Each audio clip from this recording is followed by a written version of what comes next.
I was at work when the call arrived from a neighbor who told me my mother had collapsed at home and that the ambulance had already taken her to the hospital. The words struck me with a force that made the world around me lose its shape. My mother had always been the foundation of our small family, the steady presence who endured long days and silent nights without letting anyone see the weight she carried, so hearing that she had fallen created an immediate fear that settled deep in my chest. I left my office without thinking twice, drove as fast as I safely could, and walked into the hospital feeling as if the ground beneath me had shifted. The atmosphere inside was thick with tension, cold light, and the distant sound of hurried footsteps. A doctor approached me and explained that my mother had suffered a severe medical episode requiring urgent surgery. The cost was high and the timeline extremely narrow. If we did not gather the funds within days, the chances of losing her would increase dramatically. The responsibility of being the eldest child settled heavily on me, reminding me that there was no time for hesitation. I began contacting relatives, hoping someone could contribute enough to ease the financial burden. Some offered small amounts, others sent warm words that felt sincere, but none of it was enough to move us closer to securing the surgery. As I stood in the waiting area, I thought of my younger sister Amina. She had always been ambitious, driven by the idea that success was waiting just around the corner. She often talked about business plans and important opportunities, claiming she was close to a breakthrough that would change her life. Despite our differences, I believed she would help when she learned about our mother's condition. I called her and explained the situation with as much clarity as I could. I told her that our mother needed urgent surgery and that time was running out. Amina listened, but her tone remained distant. She told me she could not contribute because she needed her money for a major deal she had been preparing for months. She insisted that she could not spare anything at the moment and ended the call abruptly. I remained still for a moment, holding my phone and trying to understand how she could detach herself so quickly from the urgency of the situation. Our mother had sacrificed so much for us, working through exhaustion, giving up comforts, and even using her retirement savings to support Amina's business venture.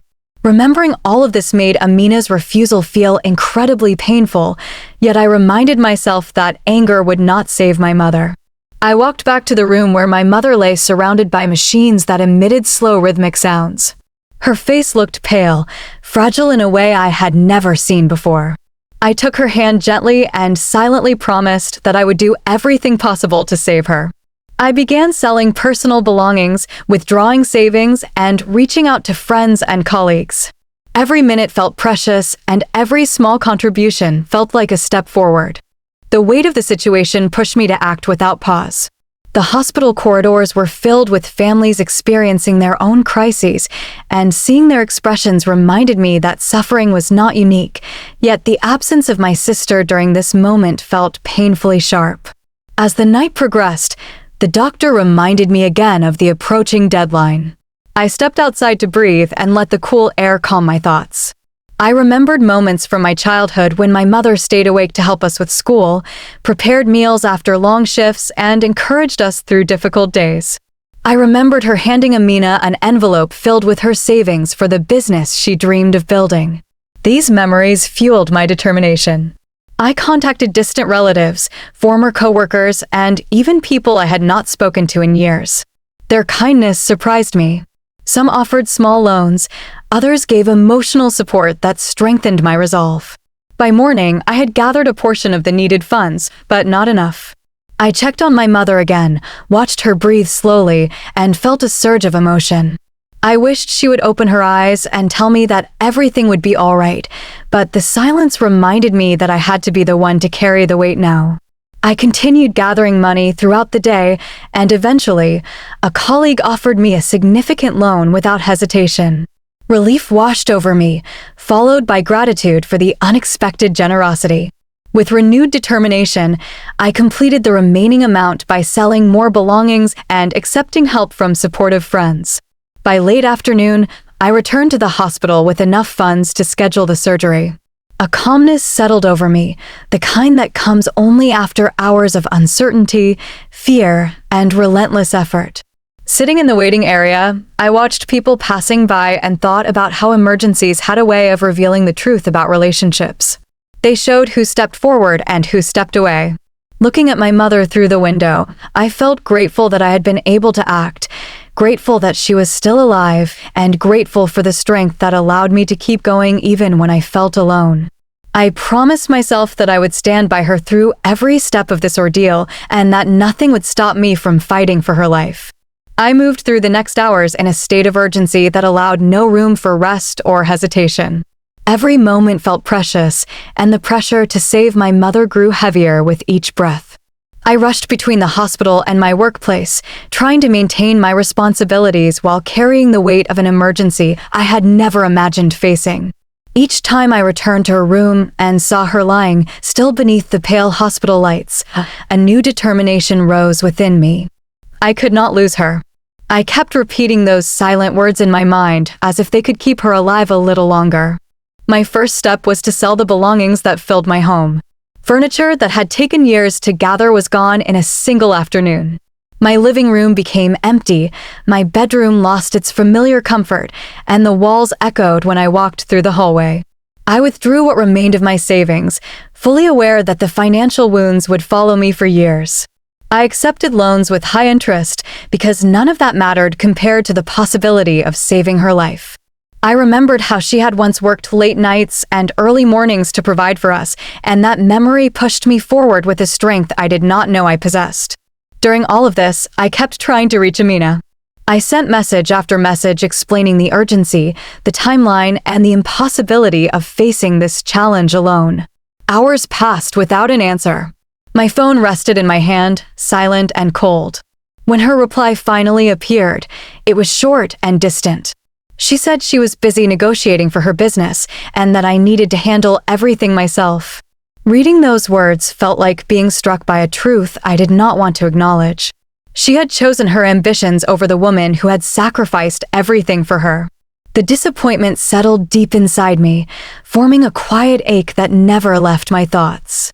At the hospital, the doctor approached me again. His expression carried a mixture of concern and urgency. He explained that the surgery had to be performed within 48 hours. His calm tone made the message even more alarming, and I felt a wave of fear wash over me. I stood there absorbing his words, trying to keep my composure as my mind calculated how much time remained. The hallway felt narrow, as if the walls were closing in around me. I stepped aside, leaned against the wall, and closed my eyes to gather strength. I refused to break. There was too much at stake. As exhaustion settled into my body, resentment toward Amina grew stronger. I remembered our childhood with unsettling clarity. I remembered our mother carrying heavy bags home after long shifts, preparing meals for us before preparing lessons for work the next day, and giving Amina more support than she had ever given me. I remembered how she proudly attended Amina's school events, helped her through difficult classes, and encouraged her dreams. I remembered the day she withdrew part of her retirement fund to help Amina launch her business. My mother had done all of this willingly, with joy, and without expecting anything in return. Yet, when the moment came to give even a fraction of that love back, Amina had turned away. Still, I had work to do. A neighbor who had known my mother for decades came to the hospital with a small envelope containing what she could offer. Her kindness brought a warmth to my chest during a time overshadowed by fear. Soon after, my coworkers gathered around me and offered their support. Some donated. Others helped organize a small fundraiser at work. Their compassion reminded me that family could be found in places beyond blood. Their actions gave me the strength to keep going. The next step was selling my car. A buyer responded quickly, inspected it briefly, and completed the purchase without questions. Watching the car drive away felt like losing a piece of my independence, yet I felt no regret. Every sacrifice meant another step towards saving my mother.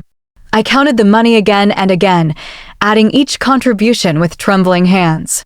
The amount grew steadily, though the urgency made each hour feel like a stone pressing on my chest. In the middle of this rush, I kept thinking about my mother. I remembered her laughter during holidays, the meals she prepared when we had nothing, and the way she protected us during storms. These memories filled me with both sorrow and strength. I wanted her to wake up and see that I was fighting for her with everything I had. I wanted to show her that her sacrifices had built someone willing to stand for her without hesitation. As evening approached, I returned to the hospital carrying the day's contributions. I met with a financial counselor, counted everything carefully, and planned the next step. The remaining amount still seemed intimidating, yet I refused to let fear consume me. I stood beside my mother again, watched her chest rise slowly, and felt hope quietly return. I whispered in my thoughts that I would not fail her. I left the hospital that night with tired legs and a racing mind. The sky above felt heavy, and the streets were nearly empty, but I kept walking. I told myself that desperation could become strength when driven by love. I carried that truth with me as I prepared for another long day of sacrifices, determined to finish gathering the remaining funds before the final hour arrived. I woke up the next morning with a heaviness that sat deep in my chest. The deadline for my mother's surgery was approaching quickly, and although I had gathered a portion of the funds, the remaining amount still felt like a mountain standing between her and survival. Amina's refusal echoed in my mind, and the coldness of her message lingered in a way that made sleep impossible. As I sat at the edge of my bed, the thought that something was not right with her decision kept pressing itself forward. It felt strange that she had dismissed everything with such indifference. I knew her flaws, but I also knew the fear she carried when serious situations appeared. Her calmness did not match her nature.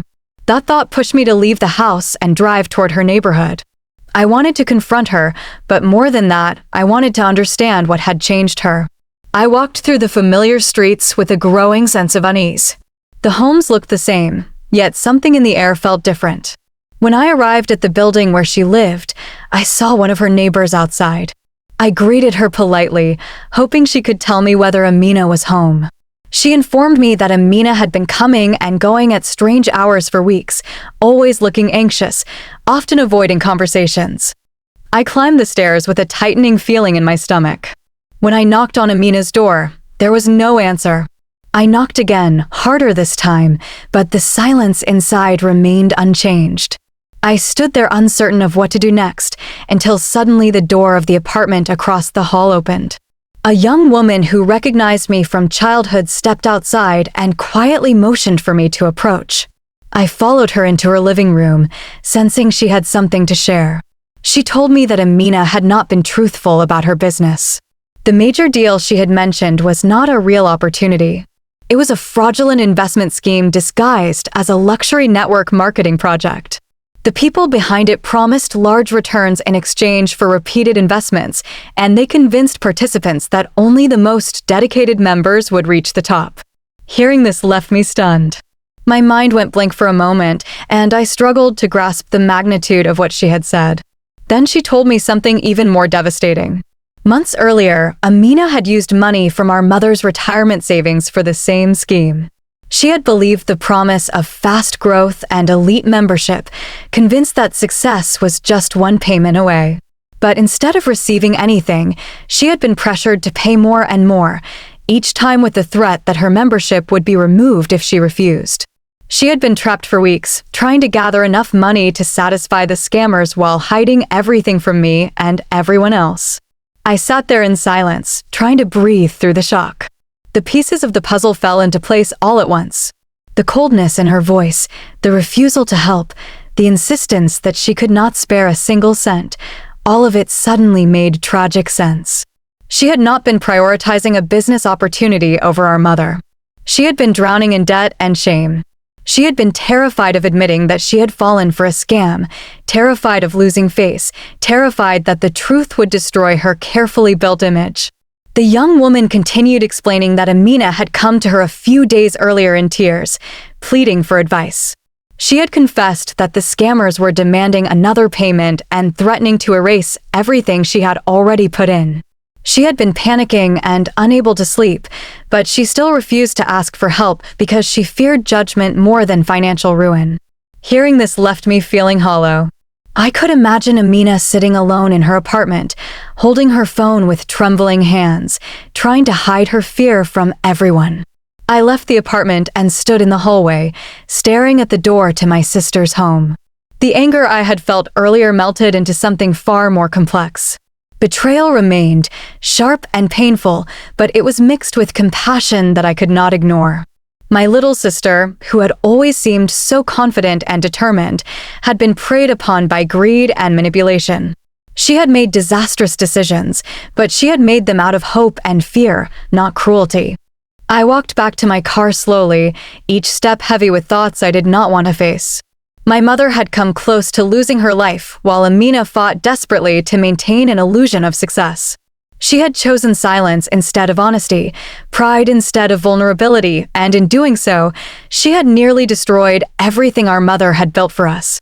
Yet part of me understood the pressure she carried, the fear of disappointing the people who believed in her. When I returned home, I sat alone in the living room, surrounded by the empty spaces where my furniture once stood. The silence allowed everything to settle inside me. I realized that the true cost of her deception was not the money she had lost, but the trust that had been fractured between us. I also realized that her mistake did not erase the bond we shared as siblings. She was a victim of manipulation, fear, and pride as much as she was responsible for her actions. I leaned back and closed my eyes, letting the weight of the discovery sink in. My mother had always told us that shame could make even good people hide in the darkest corners of their own minds. Now I understood the truth of those words more than ever.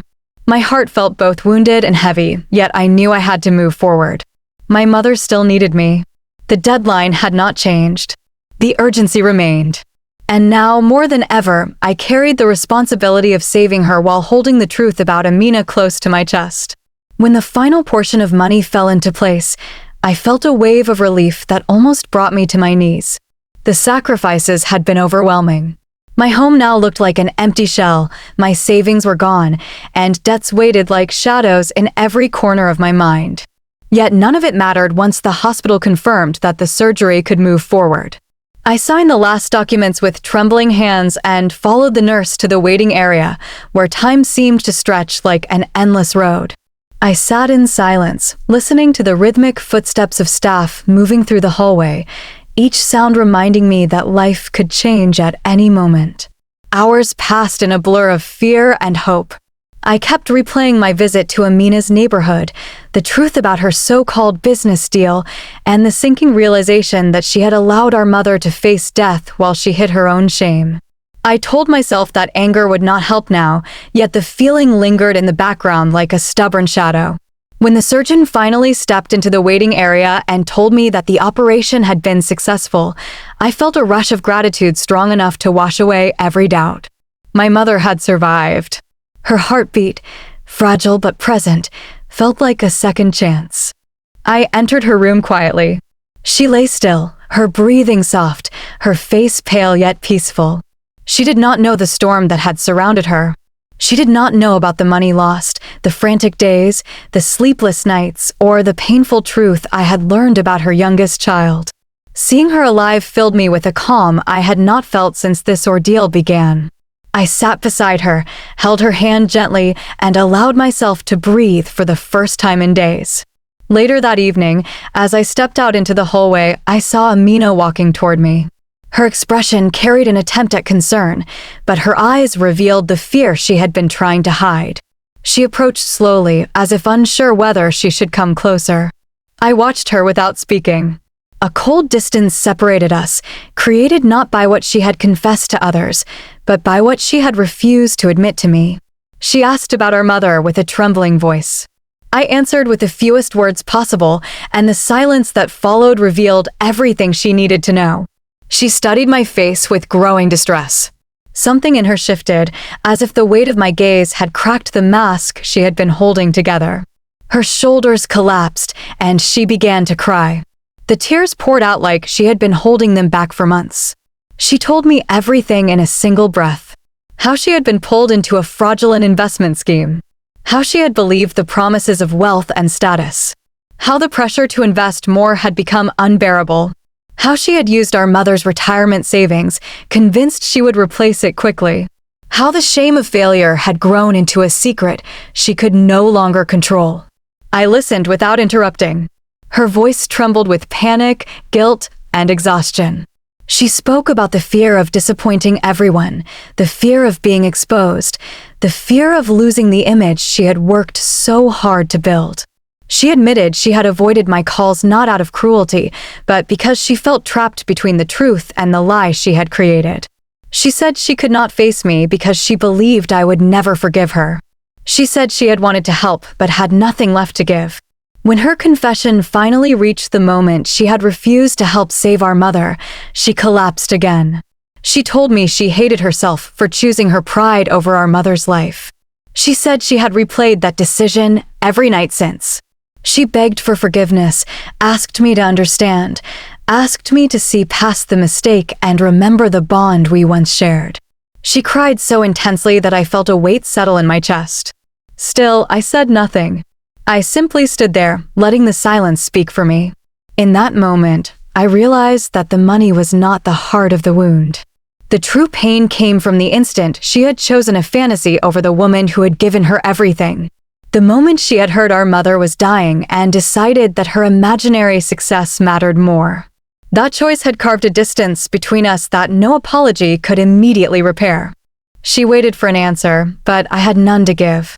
My silence was not punishment. It was the only expression I could manage without letting raw emotions spill out in ways I would regret. She wiped her tears slowly, realizing that forgiveness would not come easily. She nodded, stepped back, and walked away with the heaviness of someone who had finally confronted the truth she had feared for too long. I returned to my mother's room and sat beside her again. The machines hummed steadily, creating a quiet rhythm that eased my mind. I watched her sleep and thought about the price of silence. My mother had faced death unaware of the emotional storm surrounding her. Amina had been forced to face her own downfall, and I had been pushed into a position where responsibility and heartbreak sat side by side. From that day forward, something changed between my sister and me. We remained siblings in name, but the trust that once connected us had become fragile. Our conversations became careful, our interactions distant, our hearts guarded. She carried the shame of her choices, and I carried the memory of her refusal. We moved through life connected by blood, but separated by a truth that neither of us could erase. Months passed after the surgery, and my mother slowly regained a fragile form of strength. She walked more, spoke more, and even smiled on certain days.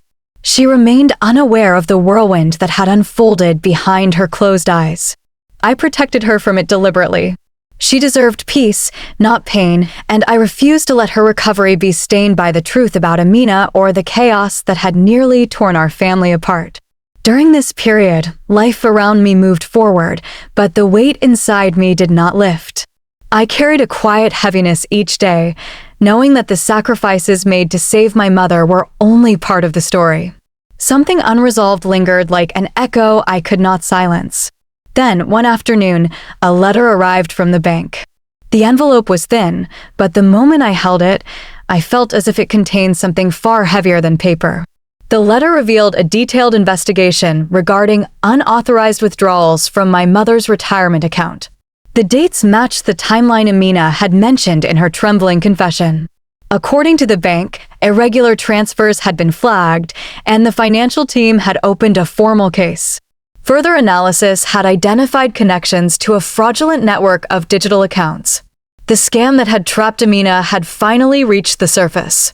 The letter stated that law enforcement had begun tracing every person whose name or information had appeared within the suspicious cycle. Amina's name stood among them. Reading those lines made my heart sink in a way I was not prepared for. The consequences of the scheme were no longer emotional. They had become legal. Her name was now tied to fraudulent activity that could damage her future forever. I closed my eyes, feeling a swirl of anger, sadness, and helplessness. My mother was recovering in peace, unaware of the storm that threatened to return. Amina, despite her mistakes, was still my sister. Her choices had hurt us deeply, but she had not acted with malicious intent. She had been deceived, manipulated, cornered, and ashamed. I knew that exposing her to legal consequences would destroy her life entirely. I sat at the table for a long time with the letter in my hands. I thought of the moment she had knelt in the hospital hallway, crying until she could barely breathe. I remembered the trembling in her voice as she confessed everything she had done and everything she had lost.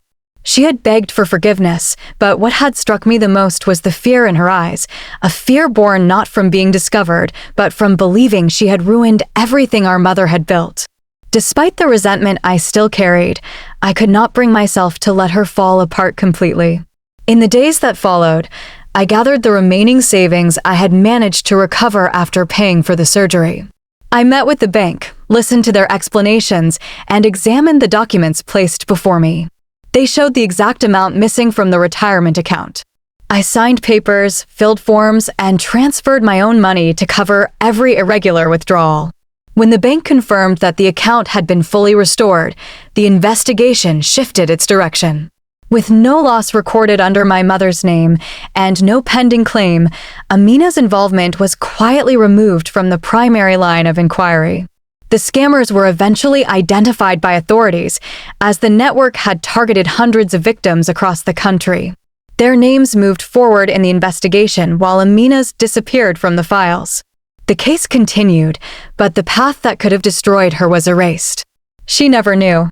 She believed that the criminals had vanished and that the case had simply faded away. She believed the problem had resolved itself. She never imagined that I had stepped into the shadows to protect her once again. I did not tell her about the letter, the meetings, the transfers, or the sleepless nights spent deciding whether silence was justified. I did not repair the distance between us. I did not offer comfort or explanations. I remained polite but distant. The fragile bond that remained between us stayed thin and quiet. She took my silence as resentment, as punishment, as rejection. She assumed I refused to forgive her. She did not realize that I had shouldered the consequences of her mistake without asking for recognition. I chose silence not out of anger, but out of love for my mother. She had suffered enough. She did not need the weight of knowing her own child had risked her future for a fantasy. She did not need the pain of seeing her children turn against each other in bitterness. She deserved to live the rest of her life without having her heart fractured by disappointment. I protected Amina for that reason alone, not to erase the past or to restore our bond, but to spare our mother from a truth that would have broken her. I carried the truth alone and learned to accept the burden quietly. Amina lived with regret, believing I resented her for abandoning our mother during her darkest hour. She believed I viewed her as the selfish child she had once been. She wondered why I never confronted her, never accused her, never exposed her. In her mind, my silence was the reflection of a brother who no longer cared. She never knew that my silence was the very thing that kept her life from collapsing. She never knew that while she feared my judgment, I was filling bank forms and moving money to clear her name. She never knew that her freedom existed because I had chosen to protect her behind her back. And she never understood that forgiveness does not always return through words. Sometimes it appears through quiet sacrifice. My mother remained blissfully unaware, smiling with grateful eyes each time she held my hand. She had given her entire life to raising her children, and I wanted her last years to be filled with peace, not sorrow. Protecting Amina was not an act of loyalty toward my sister. It was an act of devotion toward the woman who had given us everything. Amina continued to wonder why I never attacked her, never exposed her, never punished her.